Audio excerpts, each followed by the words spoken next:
Welcome everyone to Global Education's virtual expo. We're just going to wait a couple of minutes for everyone to log on, then we'll jump right into it.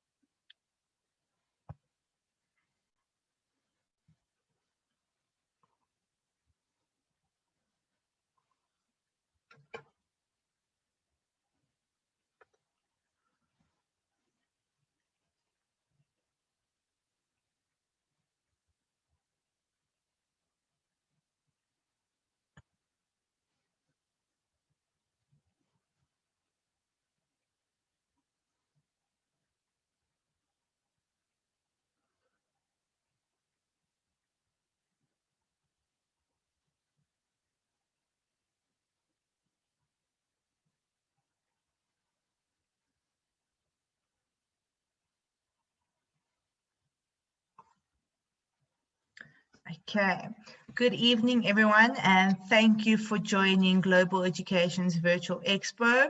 This evening we have one of our university partners, Monash University, with us. So for those of you who don't know what we do, we are an education agency that represents universities all around the world. We assist with your whole application process, your visa, student accommodation, airport pickup, anything you need from the university. We are your direct link. With that, please feel free to pop in any of your questions throughout the presentation in the Q&A function. We will answer all your questions at the end of the presentation. And it's a great opportunity to ask your questions directly to Natalie, who is from the Monash University, and she will be giving us a lovely presentation. So without any further ado, I'm going to hand over to Natalie. Thank you so much, and thank you so much for having me. Let me just share my screen and then we can get straight into our presentation today, which is about accredited degrees.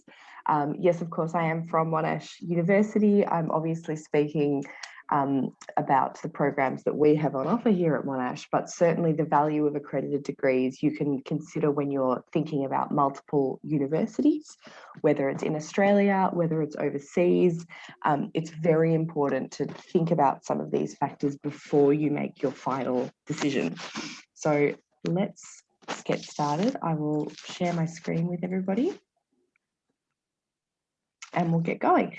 Now, I will start with a brief overview of Monash University because I don't assume that everybody knows everything about us down here in Australia.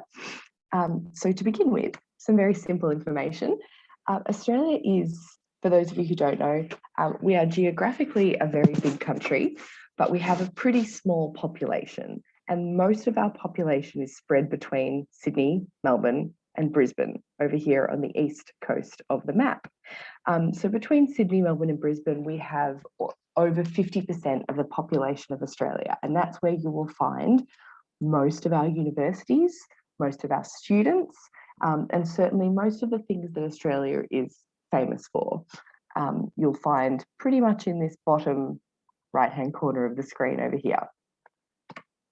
In terms of Melbourne and Monash, now Melbourne is down here at the bottom of Australia in the southeast coast. We are the second largest city in Australia, so a very big metropolitan multicultural city with about 5.5 million people. We also have a huge amount of international students, hundreds of thousands, in fact, of international students who are based in Melbourne and in Victoria. As I said, second largest city after Sydney. Sydney is just a little bit over 6 million people and we are about 5.5. So it's pretty similar numbers. So this is a slide that I like to show in all my presentations because I think this is a really good list of questions that every student and every parent needs to ask themselves before they pick a university and destination. All of these areas will have different levels of importance to you.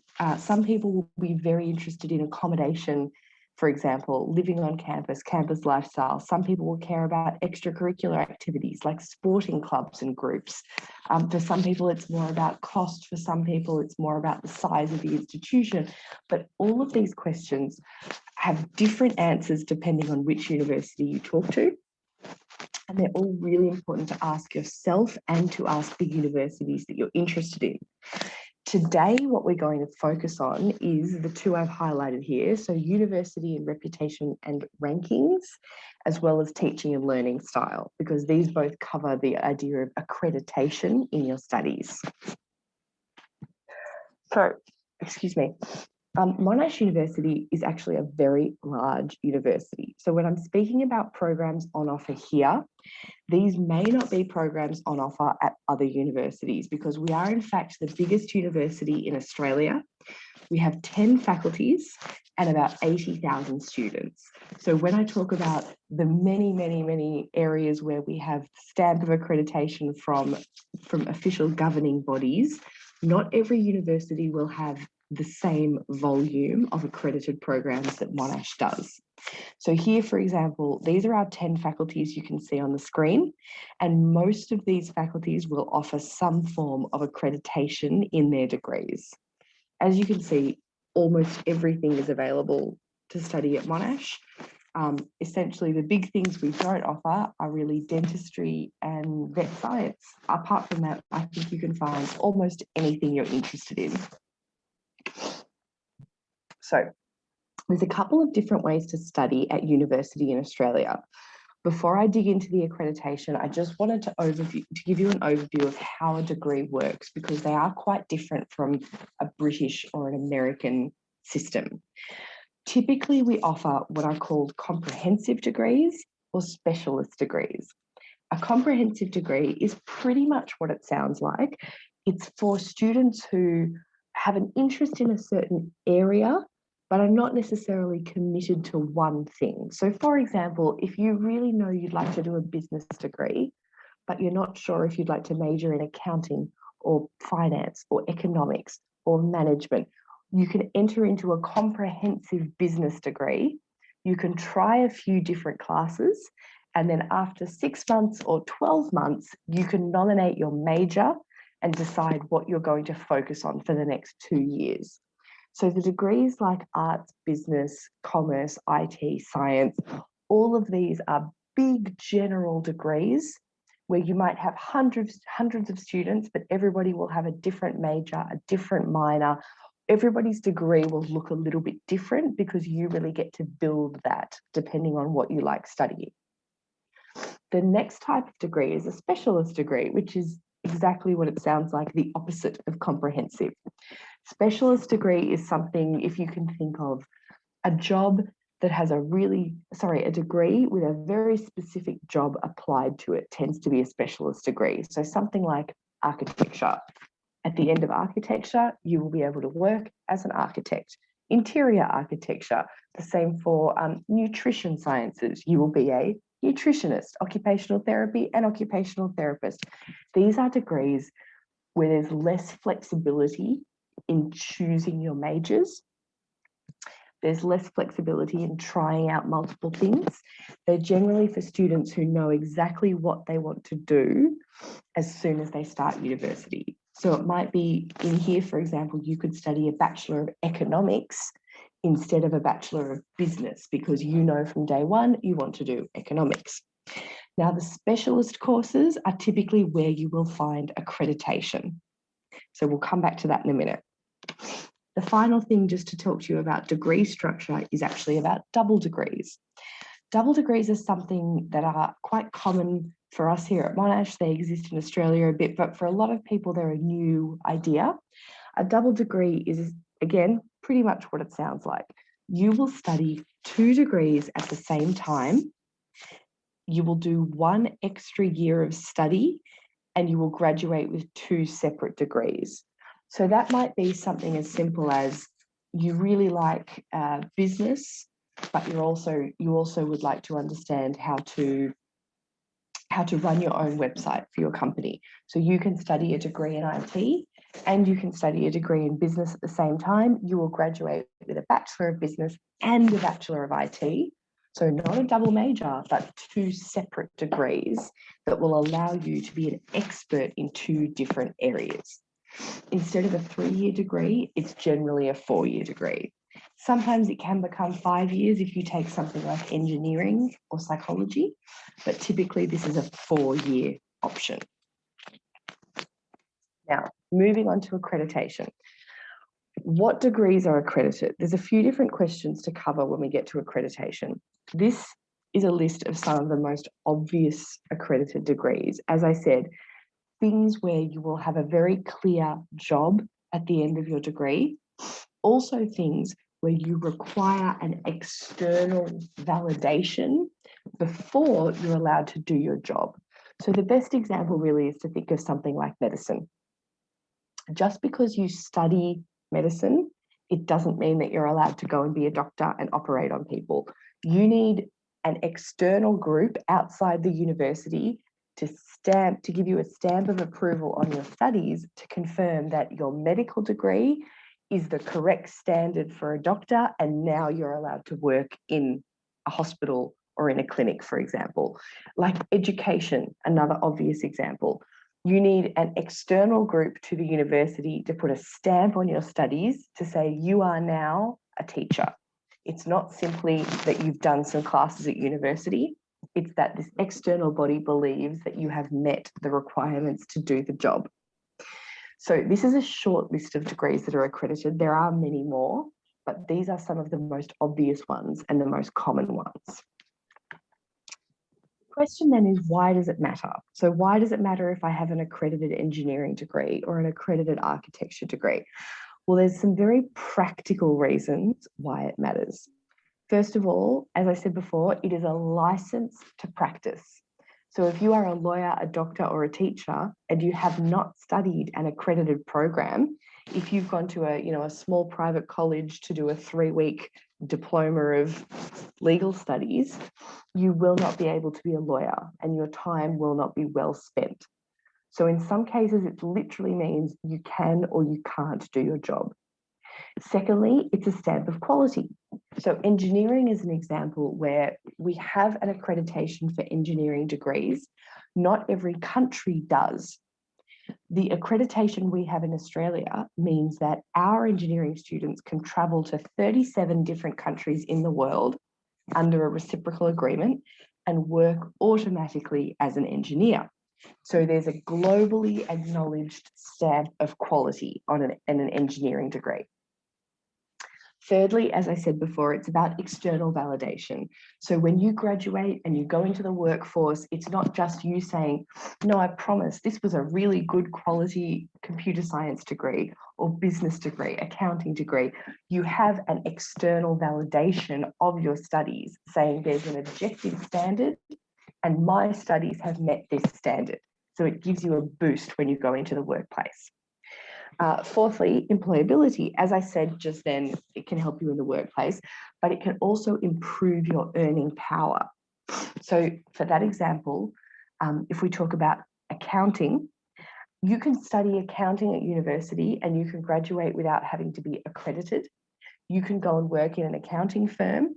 What you can't do is be a chartered accountant or a CPA. When you do a degree that gives you that accreditation, you are automatically in a higher earning pay bracket and you are more in demand when it comes to entering the workforce. So it's partly about getting the job, it's also about getting a better job. And finally, it can impact your post-study work rights. Now, this really depends. This should not be the be-all and end-all of your decision-making. But there are certainly degrees that are accredited, like medicine and health sciences, like engineering, like accounting, where they are specialist degrees where there are more jobs available than there are graduates. And so graduates from those jobs are able to get jobs faster.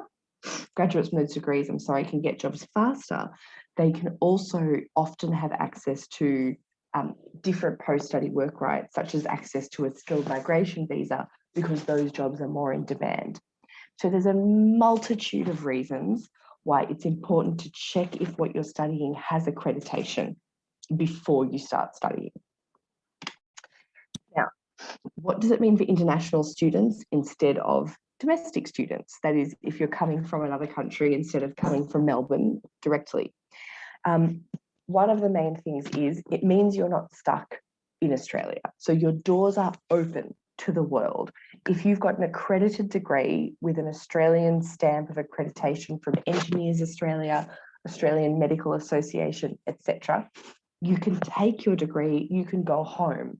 You could go to the UK, to Canada, to the US, to the EU, to anywhere else around the world and take that degree with you with confidence. It also means you could be automatically permitted to work in some countries. So as I said before, engineering is a good example where you have automatic permission to work in a multitude of countries because of your Engineers Australia stamp. Thirdly, if you're an international student, you may need to apply for recognition or take extra exams. So if you've done a medical degree or a law degree, you may still need to take extra exams when you go home. However, it doesn't mean that you're not recognised when you go home. It just means that there are extra steps you have to go through in your home country. So that's always something to check with your agent who can support you the whole way through. But you need to look into it in advance. Another thing for international students, which is important, is rankings. Sometimes, but not always, accreditation can be linked to rankings. So as an example, at Monash, we have a business degree, and we have many business degrees, and our business faculty has what is called triple accreditation. So triple accreditation means that there are 3 international groups that have given their stamp of quality to the Monash Business School. So whether you go to Europe, whether you go to Asia, whether you go to the US, one of these global groups has put their stamp of quality on a business degree, meaning it's going to be understood better and recognised better. And it also means that generally the programs are of a higher quality and a higher ranking. And finally, if you have to take a pathway, if you have to go through Monash College, for example, it doesn't make a difference. You won't be impacted on your accreditation. There won't be any note on your transcript that you came in with a lower grade and you had to go through a pathway. You will be in equal status to anybody else who's done an accredited degree. The last page here is, do these degrees look or work differently? Excuse me. The answer is sometimes accredited degrees look and work differently. For example, a lot of the time you'll find numbers are limited in accredited programs. Again, that's an example of something like medicine, physiotherapy, radiography, psychology, because a lot of the time you need to have supervision, you need to have practical work placements. So the numbers are often limited when you're talking about an accredited degree. You also need to do your homework with these things. As I said before, not every degree is the same standard. So when you're comparing degrees and institutions, you need to check on the levels of accreditation that each one offers. Accredited degrees generally, as I mentioned before, have a more rigid study plan. So if what you're interested in is a business degree where you want to try marketing and HR and management, but maybe you want to take a class in politics or you have a language you'd like to study, you're better off taking a comprehensive degree rather than a specialist degree which will have accreditation, because you won't have the flexibility to try all the things that you love. It doesn't mean you're not going to get a job at the end. It just means that your degree is a little bit less structured.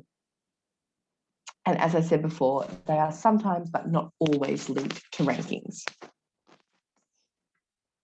So here's an example of what to look out for when you're looking for your degrees. This is a sample of some of the accreditations that Monash University has. It's not all of them, but it's an example. So when you're looking up your degrees, check, for example, if you're looking at an architecture degree, that it has a stamp of the Institute of Architects. Check that your psychology degree is recognised by the Psychological Society, because if not, you will have to go through so many more steps to actually achieve your goals. And it adds time and it adds money to your educational investment. So just to wrap up, just to give you an idea of how we go from here into the university, we actually have 2 intakes per year. This year, we will actually also have a 3rd intake in October.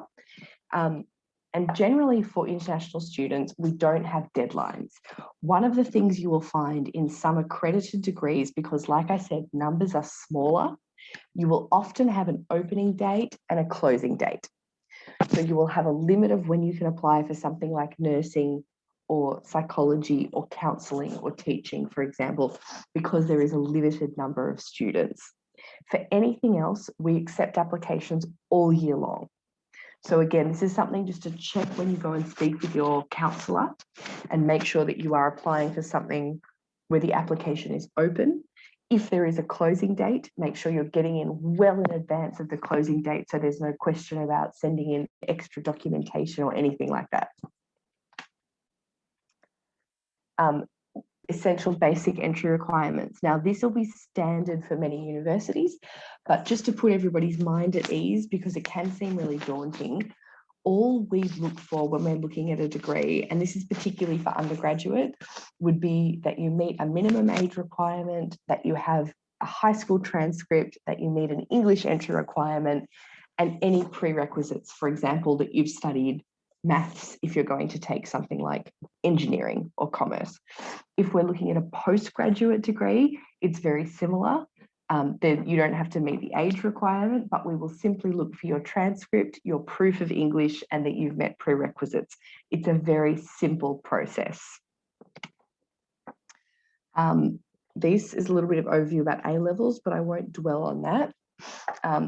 Suffice to say that for 2021, because of everything happening in the world and the way that we're all still a bit up in the air, we are more than happy to accept your predicted grades. So predicted grades from high school or from university will allow you to get an offer to go into your degree.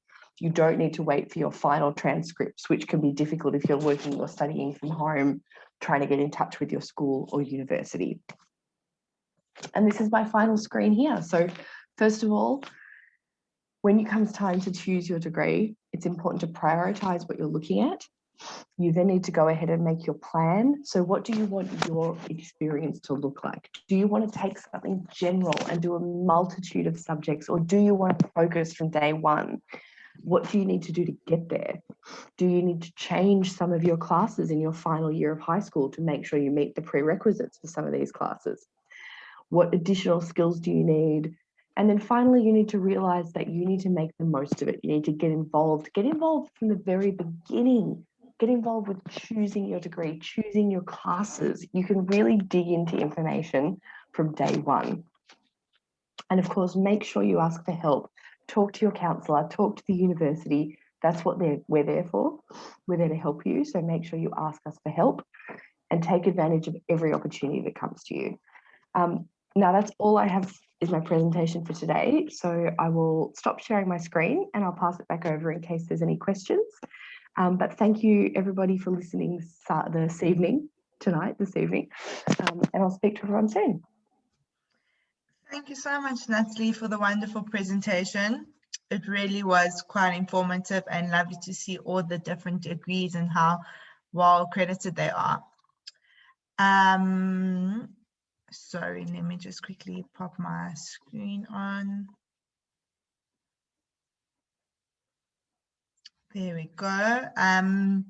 So for anyone that has, it looks like we're going to jump straight into questions. We've got a question from Raphael. He's asking pandemic-related question. Would you say that students that are studying online are receiving the same quality of teaching as they would face-to-face? That's a very fair question. I honestly think that our students who have started from Africa have had a very good time. And I'm saying that because I also work with people who are in other parts of the world where the time zone is a bigger problem. Now, you might think that the time zone for you guys is also a bit tricky, But to be honest, many of our classes are taking place in the afternoon and the evening, which means that for a lot of our students across Southern Africa, East Africa, even into West Africa, you can study between probably 8 or 9 in the morning until maybe 12 or 1 in the afternoon. If you're from somewhere else in the world, there are students who are having to be online really late at night, and it can be a little bit more difficult. So the actual timing challenges are not as bad as you might think they are. There's also, of course, all of our classes are being recorded if you're online, because you can't be expected to do everything out of hours. You might have one thing that is at a crazy time zone and you can't attend it. So, excuse me, everything is being recorded. But I will say that generally, after we did our first semester last year online, and then our second semester last year online, we had very, very few students who decided to defer or to pause or to withdraw. Once people got used to the difference in the time zone and got used to this idea of being in it's not like being in a Zoom call as well, by the way. Our system is not like simply like a Zoom call that you throw onto a screen and that's your lesson. It is much more interactive. But once you get used to that, we actually have had really good feedback on the experience from students. It's certainly different to what most people expect, but I don't think it's a bad experience for anybody once you get your time zone, your head around the time zone differences. That's excellent, Natalie. Thank you. So yeah, that would be the main concern for a South African or Zimbabwean student, is the time zone, and if they have to switch their clocks around and sleep in the day and be up at night. So it's glad to hear that you guys have accommodated that and allowed for classes to be in our normal working hours. And also to hear that it's such an interactive, it's more interactive than a student just listening to a presentation online. I've got a couple of questions further to that one. What would you say is your most popular degree within the Southern African market? Oh, that's an interesting question, because it is so incredibly diverse. I mean, we get students who do graduate law degrees and who do bachelors of biomedical science. One of the things that we see, being, like I said before, being the biggest university in Australia, we have 180 bachelor's degrees and 150 master's degrees. So we see a really, really broad spread. There are some things, though, that, of course, they're always popular. So we are always going to see students going into business degrees. We're always going to see students going into engineering degrees. We do see a growing number of students going into double degrees, which is really great. So people going in and doing something that is really niche. So they might be doing, arts and engineering, or law and law and sciences, and doing something that is really tailored to them. But one of the good things, to be honest, with most of our students coming from not just, South Africa, Zimbabwe, but the rest of the continent, is that it is really diverse. So if you go into a classroom, you might see somebody from home, you might see somebody from the continent, or you might not. But you will find people spread out everywhere. It's not just everybody's got into one degree. So you will find a big spread of people across 10 faculties and 180 different degrees. It is honestly very broad. Okay, lovely. Yeah, that's because you've got such variety, that makes a lot of sense. We've got another question from Rafael. He's asking, what are some of the ways that international students can interact and get to meet other students and make new friends? So if you're asking about like what's happening now, for example, with it being online, even though you're online, remember as well, a lot of the Australian students are also still online. So you guys are certainly not in a completely different scenario. Students that are currently in Melbourne are able to go back to campus, but we have a lot of students also just across Australia who aren't back with us yet. So when we started this semester, for example, we had orientation week like we normally do, but we had a virtual orientation week and a physical orientation week. So we had students going in to meet different clubs and societies. They would jump into, breakout rooms to meet people. We had a few students contact us from some of our undergrad students coming in through college and through Monash University from Africa, who came and said they met a few people in their first couple of days. It's still virtual, but there is still a connection you can make with people over a shared interest, or going into your first tutorial and having chat time with them. So at the moment, there's still a real effort being made to connect people. And in normal life, let's pre-COVID and post-COVID, which hopefully is coming up soon, touch wood, you'll see something really similar. So people are integrated really, really quickly into the classroom. So students are put in really small groups. You don't really have lectures where you're going to have 150 people. You're going to have classes where you might have 15 or 20, and you'll get to know people very quickly. So even if you're online now, you will still have the same thing. You'll have the same people in your same class, the same faces that you'll recognize, the same lecturer that you'll recognize. It's not just going to be a group of random people that you never get to know. You're still really encouraged to, work together and do group projects together, and talk to each other outside of class time. So as much as we can virtually, there is still a lot of that going on to try and integrate everybody who's either onshore, offshore, on campus, on Zoom, to be on the same team. Well, that's awesome to hear. And a follow-up question, are there any, when everything goes back to normal and a normal year on campus, are there any ways that students that are feeling homesick and are missing home, are there any services that they can use in order to ease that transition of moving across the world? Yeah, of course. So that's obviously a problem that we really haven't had to deal with for the last year, because people aren't getting homesick at the moment because they are at home. But the idea of university support services in terms of your academic support, as well as just your mental health and your well-being, all of that is covered. And by covered, I mean you have access to things. If you need counselling support, if you are genuinely struggling and you need someone to talk to, you can go to a free mental health support service on campus. If you need support because you're homesick and it means that your grades are slipping, which is also something that happens quite a lot, you can go and get academic support on campus. There's tutoring, for example. So there's both academic support and mental health support.